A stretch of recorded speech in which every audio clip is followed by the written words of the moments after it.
warahmatullahi wabarakatuh. Terima kasih sudah klik video ini.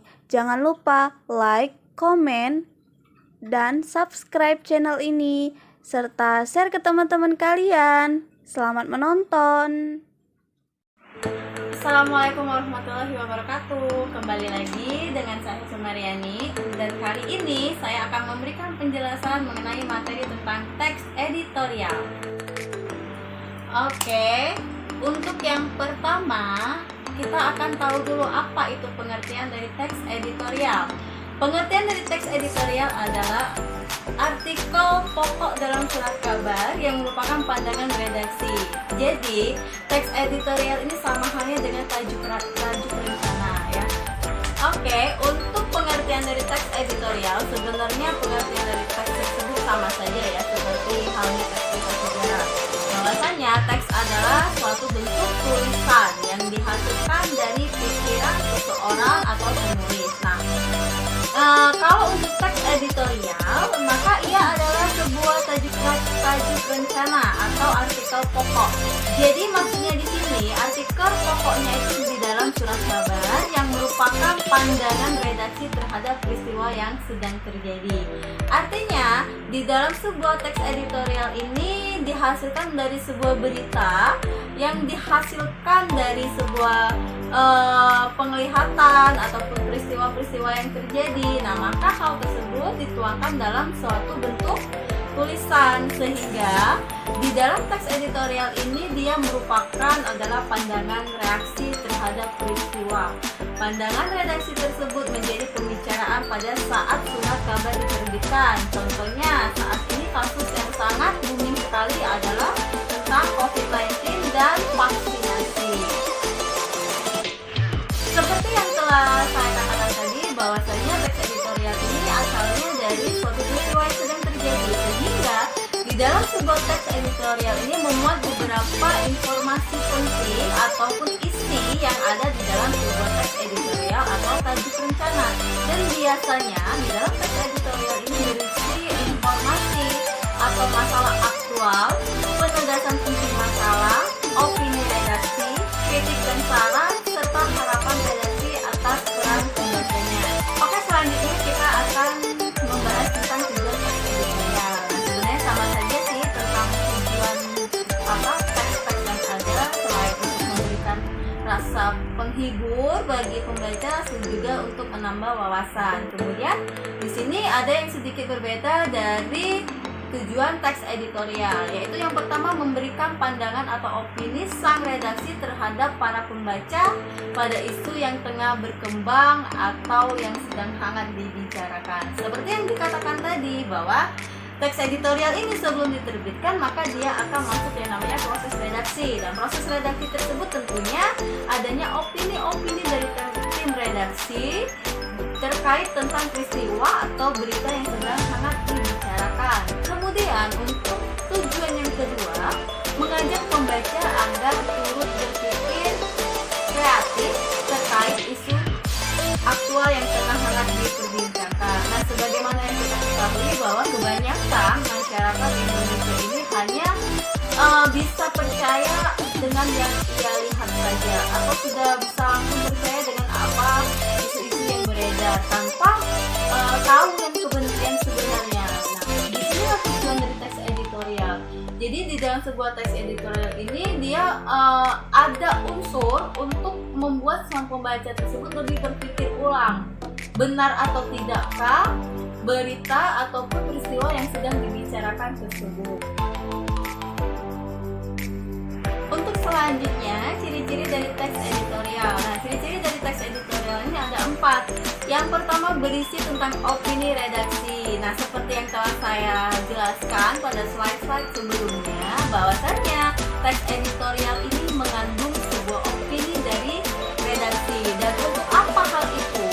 Karena dalam suatu peristiwa yang sedang hangat dibicarakan itu kebanyakan terdapat isu-isu yang kurang jelas kepastiannya, kurang jelas kebenarannya. Oleh karena itu, opini redaksi sangat diperlukan untuk menyikapi teks tersebut.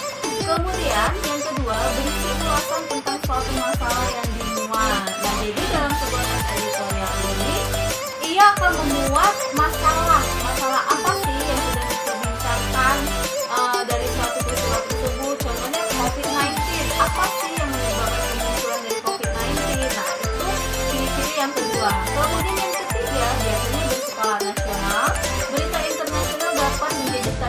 berencana apabila berita tersebut memberi dampak kepada nasional. Jadi tidak hanya di nasional saja, tapi teks editorial ini atau tajuk rencana ini dia juga bisa berskala internasional. Itu tadi berskala internasional apabila ini adanya dampak atau memberikan dampak kepada nasional. Kita ambil contoh saja, COVID-19 itu adalah suatu berita dari internasional dari Wuhan, Cina. Akan tetapi saat ini juga masih sampai saat ini masih juga sangat booming dan sangat ditakutkan oleh masyarakat Indonesia, dan hal itu menunjukkan bahwa berita atau tajuk bencana dari internasional berdampak kepada nasional, sehingga teks editorialnya pun bisa diterbitkan. Kemudian yang terakhir, peluang pikiran subjektif redaksi.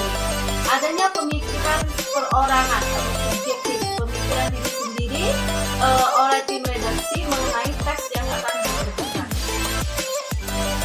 Dan yang terakhir, struktur dari teks editorial. Sebenarnya semua teks tersebut dia memiliki struktur yang hampir sama. Hanya saja ada beberapa teks yang dia memang sedikit strukturnya lebih berbeda dari struktur-struktur yang lain. Dan di teks editorial ini ada 3 struktur yang harus kalian ketahui. Yang pertama ada pernyataan pendapat atau ini disebut dengan tesis. Nah, di tesis ini isinya tentang sudut pandang penulis terhadap permasalahan yang diangkat. Seperti yang dikatakan tadi bahwasanya di dalam teks editorial ini mengandung tentang opini dari redaksi. Opininya sifatnya subjektif dari tim redaksi, dan hal ini biasanya berupa tentang pernyataan atau teori yang akan diperkuat oleh argumen. Kemudian untuk struktur yang kedua itu ada argumentasi.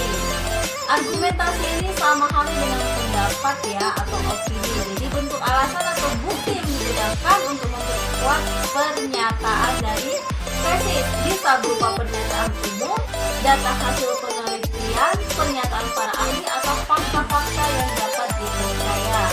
Dan di argumentasi ini, meskipun dia bentuknya argumentasi, tapi dia juga harus ada fakta di sini. Faktanya untuk apa?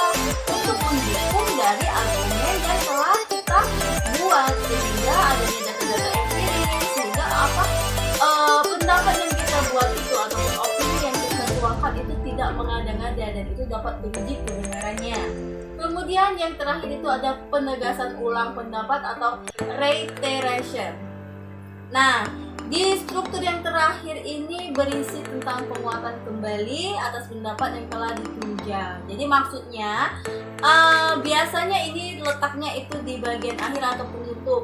Setelah beberapa opini yang kita muat di dalam teks tersebut, baru nanti kita kerucutkan kembali, kemudian kita beri dia penegasan berupa fakta-fakta, data-data empiris terkait hal tersebut, sehingga di dalam sebuah teks editorial ini tidak hanya opini yang ada di dalam teks tersebut, tapi opininya bukan opini yang mengada-ngada, melainkan opini yang dilandaskan dengan fakta. Oke, agar lebih memahaminya, di sini ada 3 tugas yang harus kalian kerjakan. Nah, jadi 3 soal ini ya, maksudnya 3 soal ini itu sebenarnya berkaitan semua dengan apa yang saya jelaskan. Dan saya harap dengan atau setelah menjawab soal ini kalian bisa lebih memahami apa itu dari teks editorial. Oke, selamat mengerjakan.